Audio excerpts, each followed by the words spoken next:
welcome. And this is Chris from Old Breed Outdoors. If this is your first time clicking on a video, I appreciate it.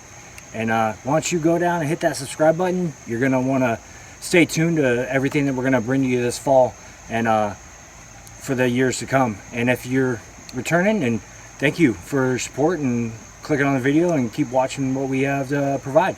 So just out here doing a little bit of shooting tonight after work and dinner and everything. So season's right around the corner, and got to get out there and practice as much as you can and continue shooting. And that kind of brings me into this week's tip of the week, or this video's tip of the week.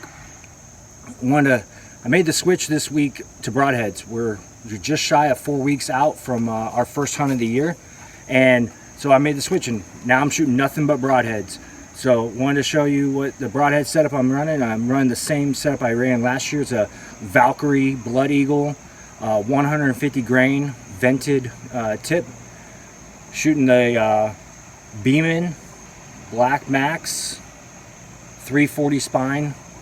I run a 4 Fletch A hybrid vane, and then just a standard knock, 29 inches long. So doing great for me. I had awesome success this year with it, this last year, and I'm just carrying it forward, and it's awesome for what I wanted to shoot with and everything like that. But for the tip of the week, what I wanted to share was, when you're switching over your broadheads, your broadheads and your field points should be hitting the same.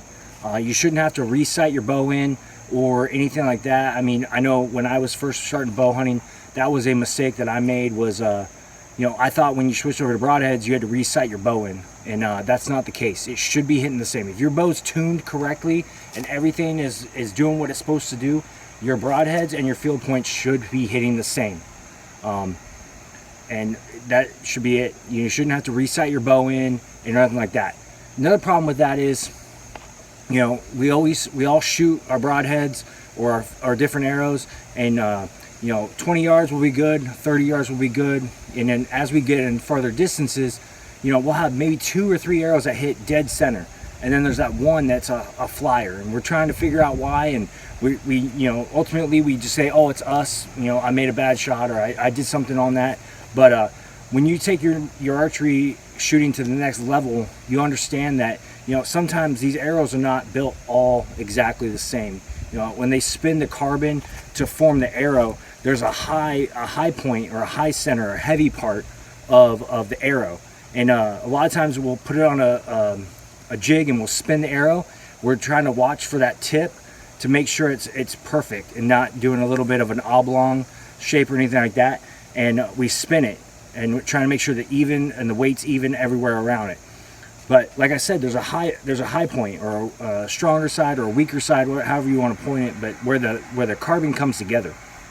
And when it's not coming off the bow exactly the same way every time, with that high point or that center line being either up, down, left, right, wherever it's at positioned on the bow, if it's not the same for every arrow, they will not fly the same coming off of your bow.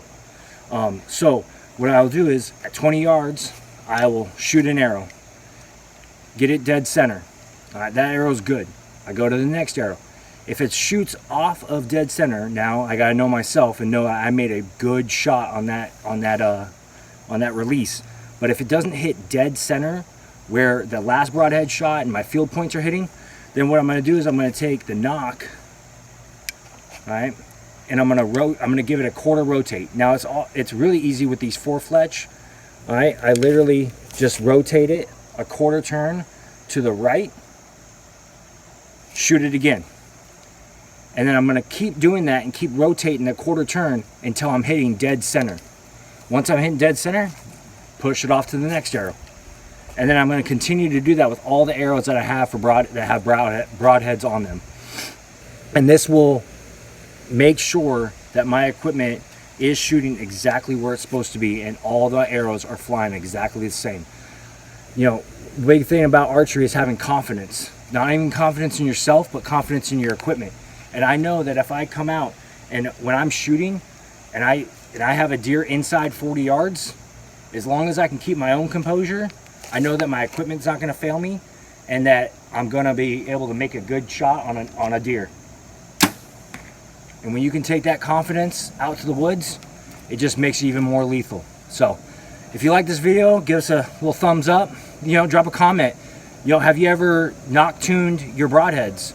A lot of times we'll knock-tune our regular arrows, but we won't do it when we transfer over to broadheads. It's very important, because not only does a fixed 3-blade broadhead, it's like having vanes on the front of your arrow as well as on the back of your arrow. So you just need to make sure that they all line up and they're all doing exactly what they're supposed to be doing.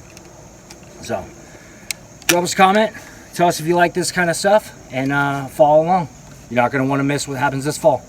Get out there, get shooting, and good luck.